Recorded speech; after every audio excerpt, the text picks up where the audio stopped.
YouTube. Today I got something special for you on Garage Meets Food. 'Tis the season to be making some sauce, so here we go.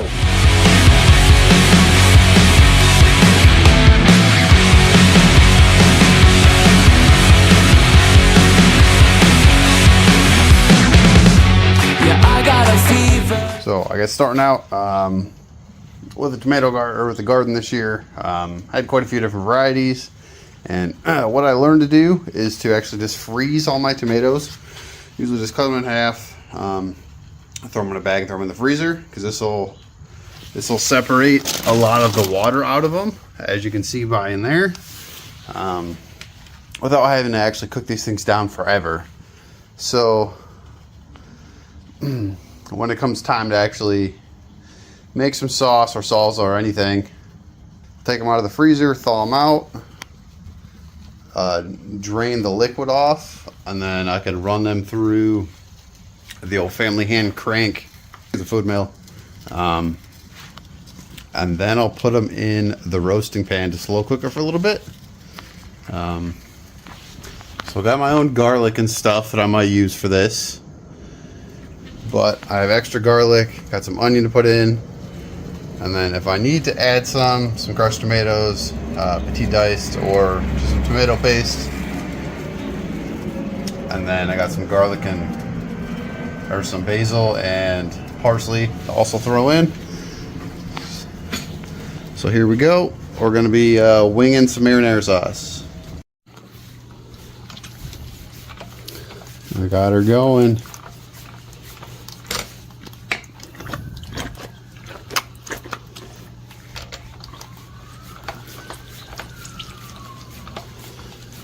Just keep on blending.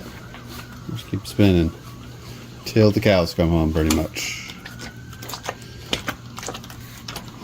You don't want to overly press it because there's no real good seal, so it can't come out the shaft right there. At least it's on this old unit. It's 103. Feel my heart sinking.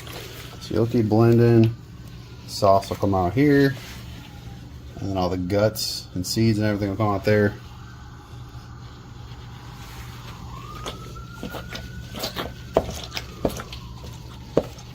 Could have let this one drain a little bit more, I think, but that's still pretty thick. Since she left me, been dreaming about her since she been gone.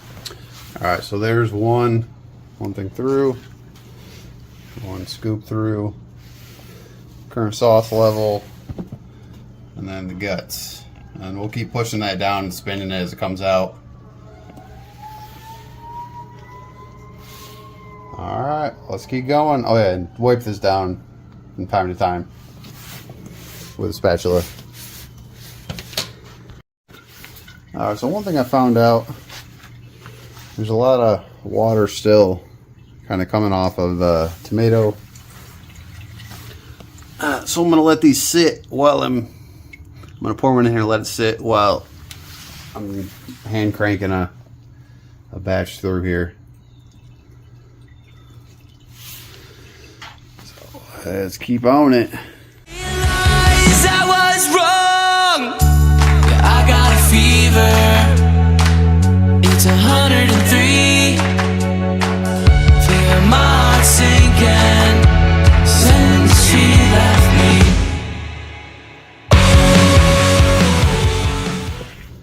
Alright, I gotta share. Look at how red that fresh sauce is without having to cook it down, how thick that is. That's gonna be great. Alright, back to cranking.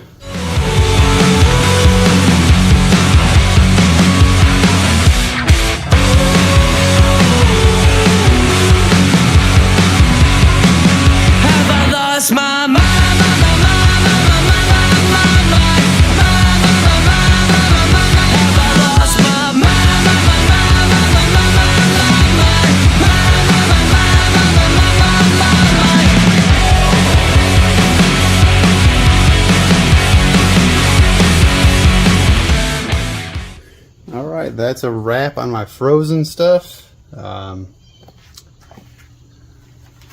There's the last run that went through. Always go through and squeegee all that down. I think this whole hand mill's been through probably at least 50 tomato seasons at this point, and not counting doing applesauce too. So she's a little wore, she's a little leaky, but she still does the job. Just put a rag on the floor. Got the, I think the bushing in that might be a little wore out. This Allen size right here is a little wonky. We're over cranking it. I need to get tightened back up. Other than that, it does great though. Oh yeah, and if you push too hard on tomatoes, trying to jam them in, she'll spill there. So that's what a bunch of the leaking is. All right, and over the cooler. This is the amount of, I didn't put any water in the cooler. This is how much leaked out of the bags. And then this giant stock pot is how much I was actually able to drain off. And you could save this for tomato juice because it's technically just tomato stock, I think. But I already still had some from last year. I never even used it. So probably not saving it. Ended up filling the giant old roaster. I'll have to look and see how many quarts this thing is. But I think I might have a little bit more room once I get this thing starting to cook. I was going to crank it down some. I don't want to burn it in there. I actually burnt a salsa a couple last season. It was good. It was smoky. It was like it was intended to be that way, but really, it just kind of burned on the pan. So, let me put this in there, clean up a little bit, and then I think I still have tomatoes in the back vine. I'll show you how to process some fresh tomatoes too.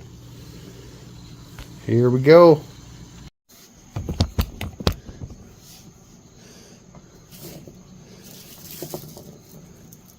So, I have my nicely braided garlic that I grew. I might have to cut off this beautiful thing, use it in the sauce. So,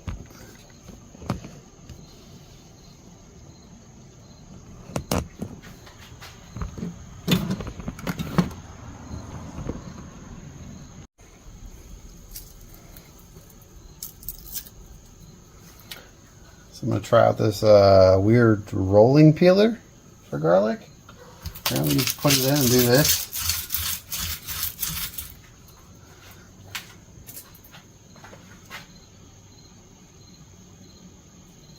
Hey, it kind of works. Look at that. We need to shake it out after. Okay, well. So we'll try a couple of these things. Cut a bunch of these garlics off the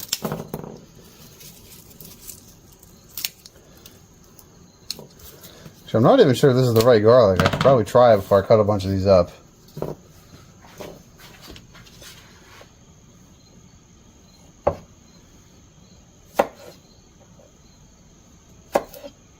I think this one's music garlic. I grew music garlic this year and Spanish Roja. Ooh, that's nice. Okay. Yeah, we're going to use it.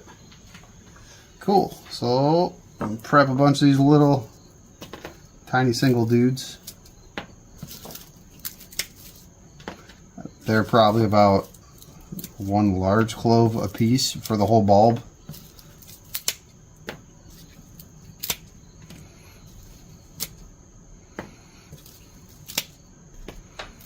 I like garlic, so we're going to do one whole strand of these things. Just keep on cutting them. Kind of made me a little sad cutting those. It's my first garlic weave. Alright. So got all those. These ones are prepped. These ones are actually kind of dirty. I shouldn't put them on this tray right now. Clean the tray off. Try to keep this as like the clean mat.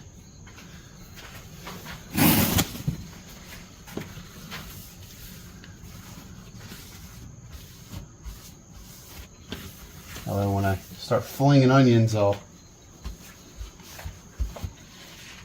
be good. Okay, so I'm gonna cut the butts off.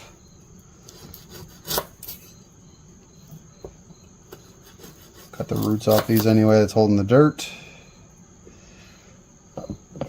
Sorry y'all if you can't see, let me back it up in here at the edge of the table. Alright, so here's these. Just cutting the roots off them. Just make them a little less dirty.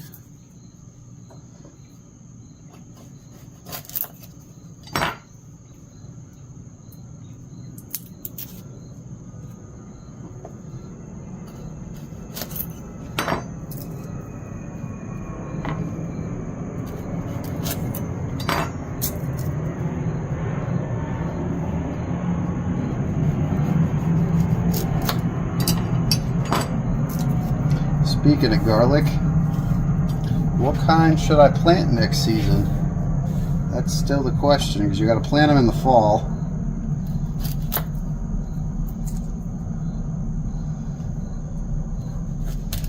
I think it's my Spanish Roja that did the best of the two. So whichever one's the hard neck of the group. It's crazy. All these ones just did single bulbs.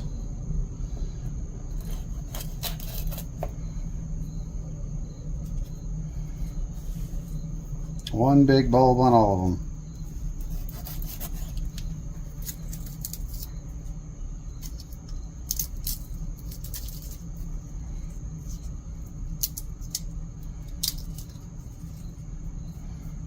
I was ready to chop.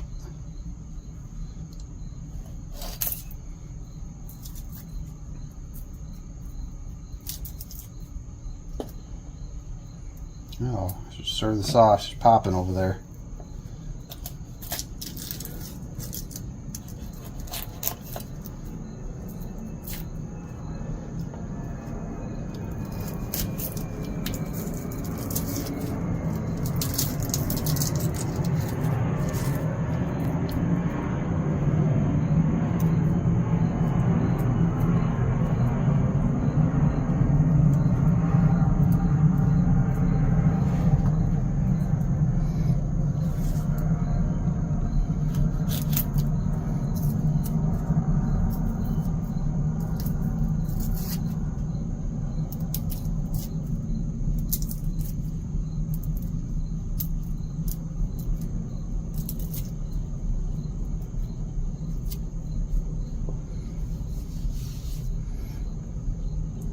I almost have this whole first strand cleaned.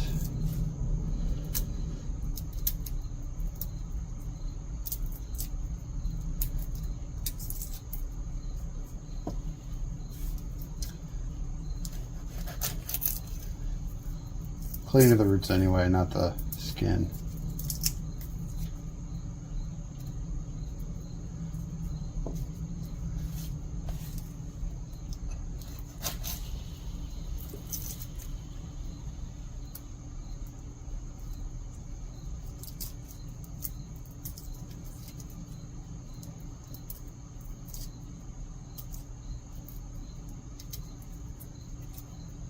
Cool. Okay.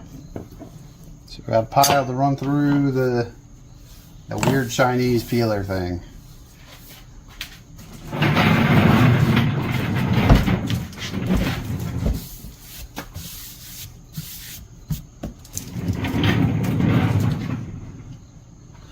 Alright, see where you can see it. You can see right there. So you got this. Throw it in. Oh, keep it in the middle. Just kind of push and roll. And it peels all that off nice and clean. That's fancy. Way to go, China.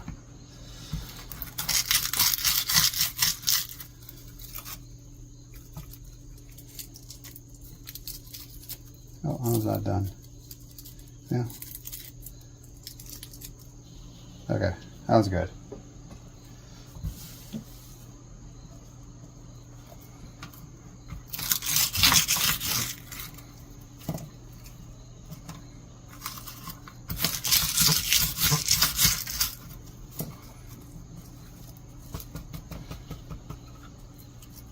That works great.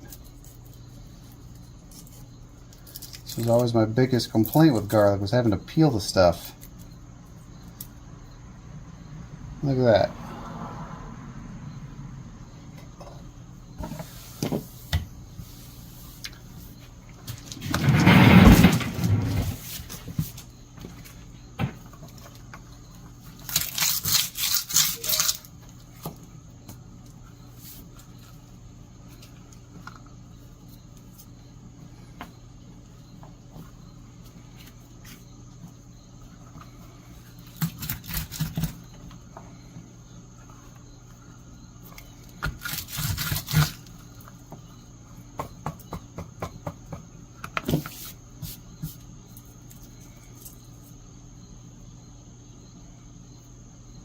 Alright, well, let me not bore you with this. I'll finish these up and then I'll start recording again.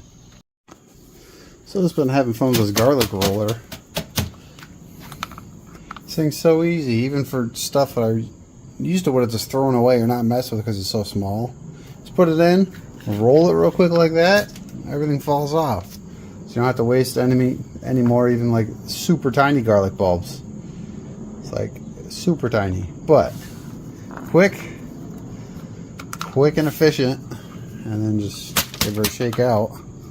You're good to go. Who would have thought? Cool. Alright, and then in an effort for me to actually write down what I'm cooking, I'm going to try to measure in grams how much garlic I have here before I put it into the pot, and try to get an actual recipe for you guys if you want one. And just so if I want to recreate this next year, I don't have to try to wing it again and figure it out.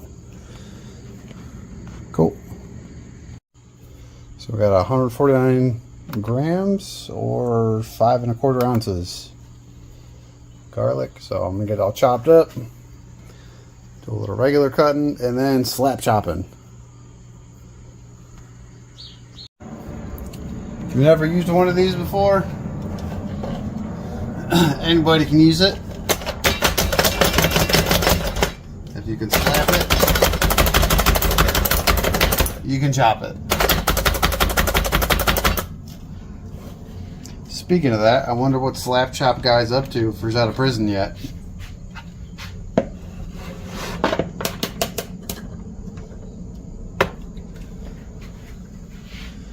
Let's look at that, nice and chopped. Oh, got a piece of, there we go.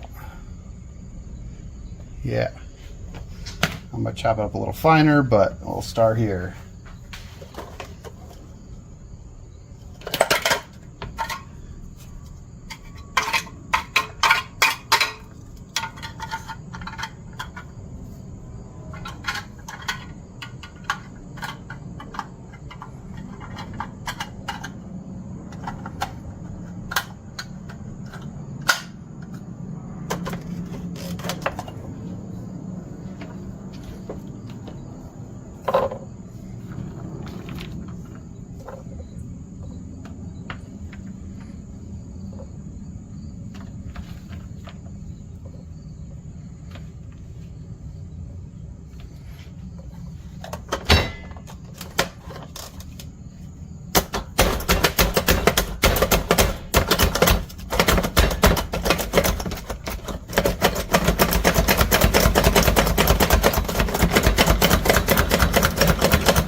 Perfect. So that one overdid it, so it's extra fine. Let's put this other stuff back out here and do it again.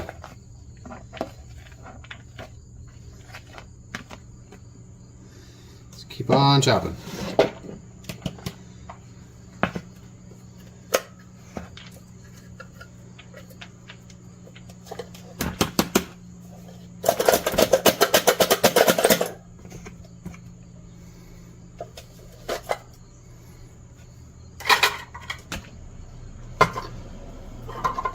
Normally I would chop this by hand, but with the quantity I'm doing, it's a slap chop.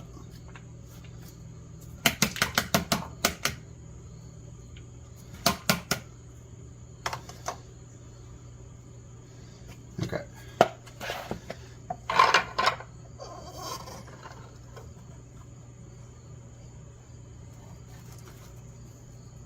All back in the ring. Now let's chop again as I get sticky with garlic.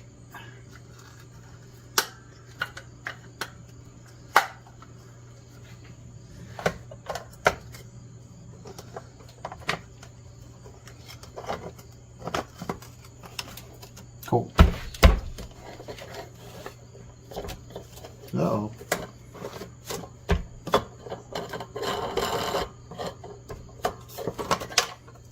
Oh. Gonna put the ring on right.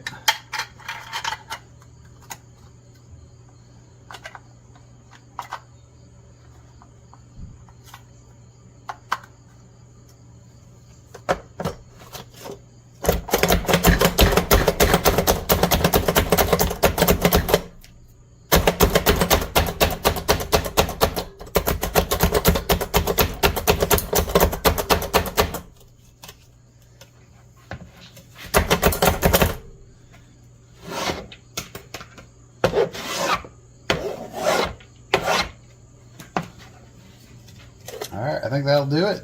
Let me get all this garlic cleaned out of here and then move on to the next step.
There it is, all chopped.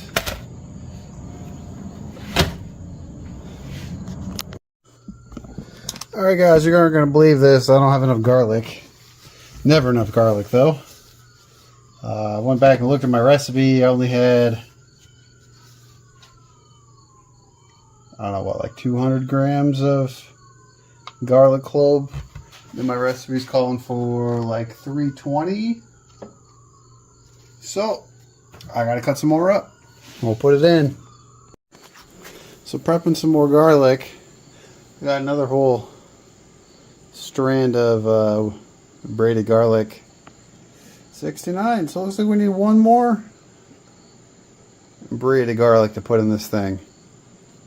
It's about to be good though. Love some garlic. So here we go. Let me chop some more up and we'll keep going. Alright, to save myself a little time, I broke out one of the elephant garlic bulbs instead of just using my homegrown stuff. And it ended up using a whole elephant bulb, all the cloves out of it. So let's get it chopped up and thrown in, and then we'll move over to the onion. It's about 320 grams of garlic total. That's what the recipe calls for. A little more never hurt nobody though. So here we go. Alright, that mountain of garlic is chopped up and ready to go in the sauce.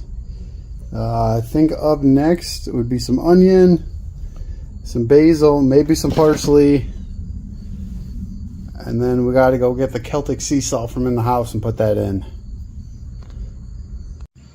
Alright, we got our onion, got some basil. Yeah, I didn't end up growing any good onions this year, so we bought them. Look at the girth on that boy. It's a big one.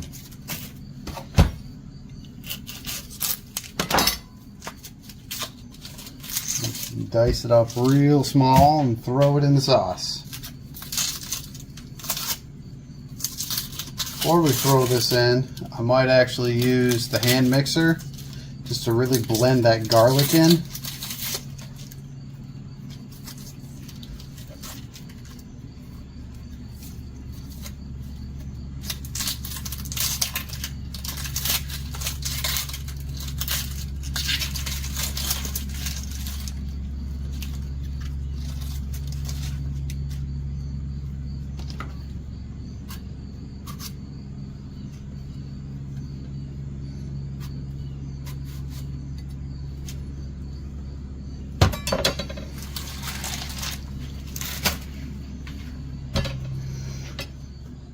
Alright, see how small I can make this massive onion.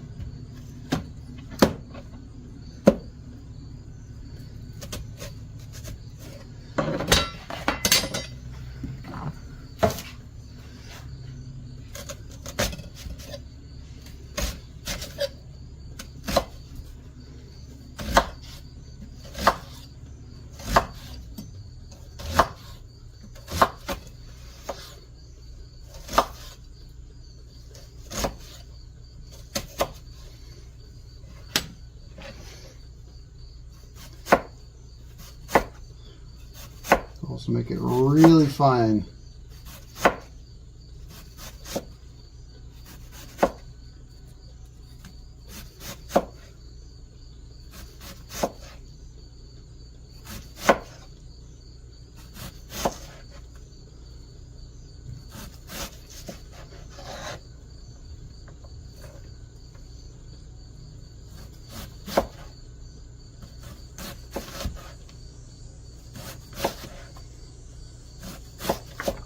Whoa, onion explosion.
Check the weight on this thing and what we're going to put in.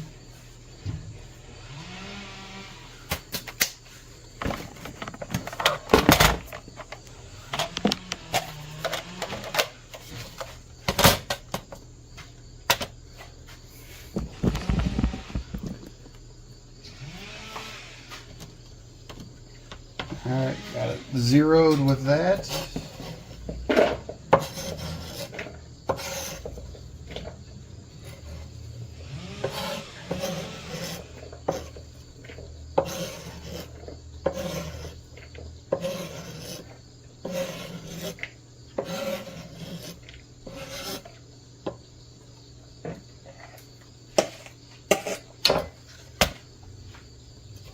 $300 grams with that. That one half.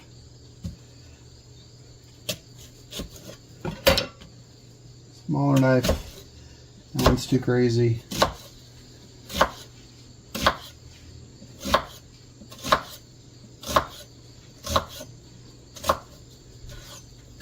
Alright. Chop another one. Keep her small.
Alright, let's put our last one in.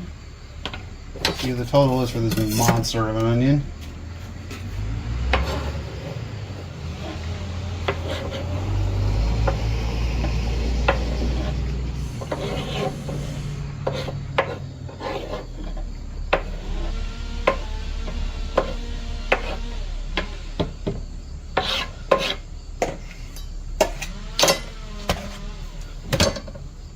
$5.56. That's a whole lot of onion. Okay.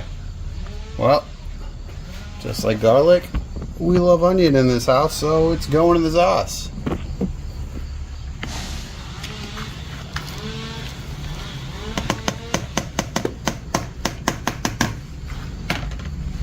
Starting to smell great. Starting to get the... So in a perfect world, I should have honestly sauteed the garlic and the onion with a little... in a perfect world, I really should have sauteed the garlic and the onion in some olive oil. Sorry, y'all, you can't see nothing. So we're just going to slow simmer, keep slow simmering this and keep adding our ingredients in.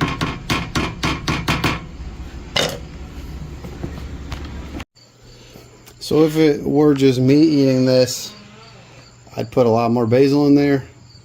But since the wife doesn't like basil, we're going to just put a little pinch in.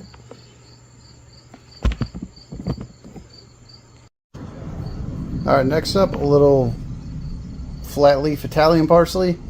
Roughly about a cup is what I'm putting in.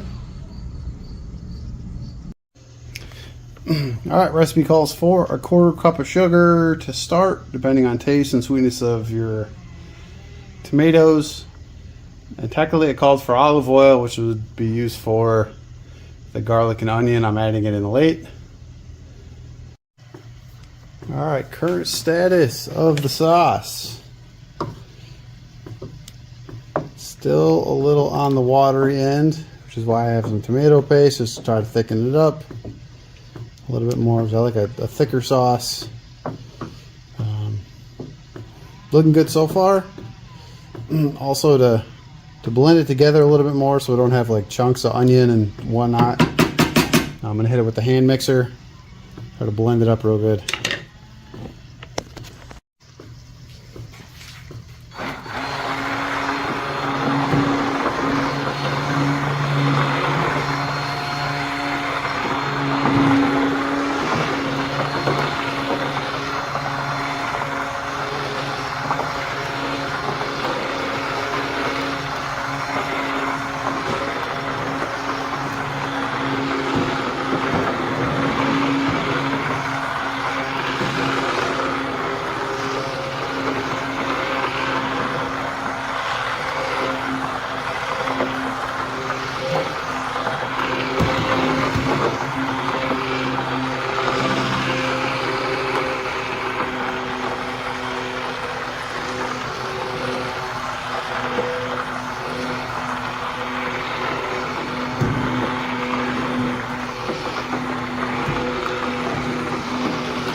Oh yeah, so even doing that, it ground up a lot of the giant onion and garlic pieces that I had in there, and a lot of the herbs.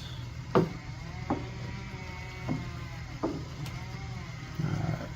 let's taste test to see how we're looking. Oh, that's good. Still gonna try to add some of the fresh tomatoes that are still left in the back in here, but we'll do that in a minute.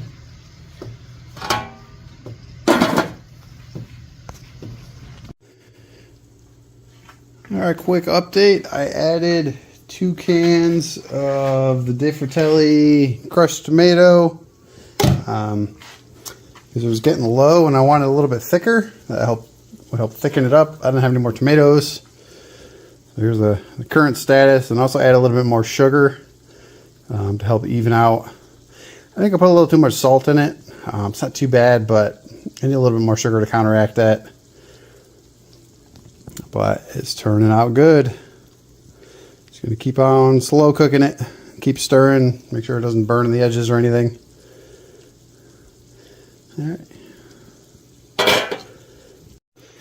Alright, so I think I'm pretty much done cooking it down. I'm going to let it cool down some so I can jar and can it. I'm going to water bath can these. But I don't want to crack the jars with the hot liquid here. So I'm going to go get those ready now and clean up some of the dishes. Alright, here we are at the next step. I got some jars cleaned up, ready to go. So started filling them. Got a variety of quart jars and pint jars, and then some new lids already. Usually hot packing this right now, and then I'm gonna water bath them to seal them 100%. So let's get to filling them. Alright, current update. Got these jars filled. Still have quite a few or more I need to dig out, it looks like. One thing when filling your jars, always wipe the rim before you put the lid on, just because the seal on here won't seal if there's something in between. Alright, let's keep filling them. Here's the final haul. Got all this from that 14 quart.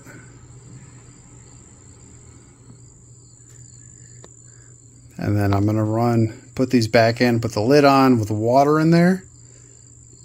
And water bath can them. I want to look up the times and everything on it, but basically you're getting these things boiling so they release pressure out. So they release pressure out, and then when they cool off, they suck the lid down, and it's vacuum sealed and airtight. And they're good to go for storage. Alright, let me get the pan cleaned up, and then we'll get some water put back in it, and we'll start the next steps. Alright, quick update as we go in the canner. You always want to leave a good amount of headroom in here. And then just finger tight with the lid. You'll crank it down later once these vacuum seal. You need to be able to let the gas escape. And then the vacuum will suck down the seal on these things. Without enough headroom, that'll actually boil out whatever your contents is of the jar, and it'll fill the canner roaster or whatever you're using. Yeah, or these could explode if these are too tight also. So here we go. Warming it up, it's all washed out. Always have something underneath your jars so they don't blow up too. If they're at the bottom, they'll actually get air bubbles go underneath these, and it'll pop these things. Alright, so we got them in. There's a good water level in there. And here's what's left. I may put these in my actual canner, just because they're a little bit tall to put in this thing.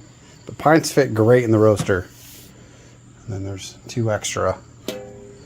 Cool. And then lid goes on, and then we'll wait to get this thing up to temp, and then I'll check the temperature and see how long we need to do this thing for.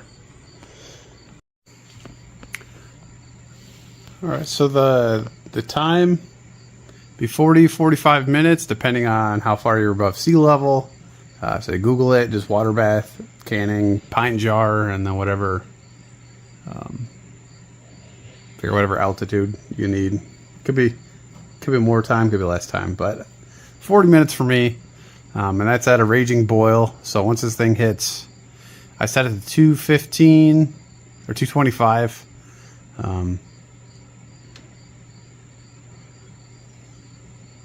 And then as soon as it gets warm, I'll start the timer at that point. So here we go. Alright, we got one batch done. These came out of the cooker, put them on a towel so not touching the surface. And then the big ones actually fit, so we put them in. I'm going to check the time. It was 45 minutes for these. It's probably like an hour and a half-ish for the quarts, but I'll check and let you know. A never-ending road, emotions sick to my stomach from losing the one I love. My regrets, they still echo as my head starts to ring. She's the only one who meant something. Yeah, I got a fever and it's killing me. Constant over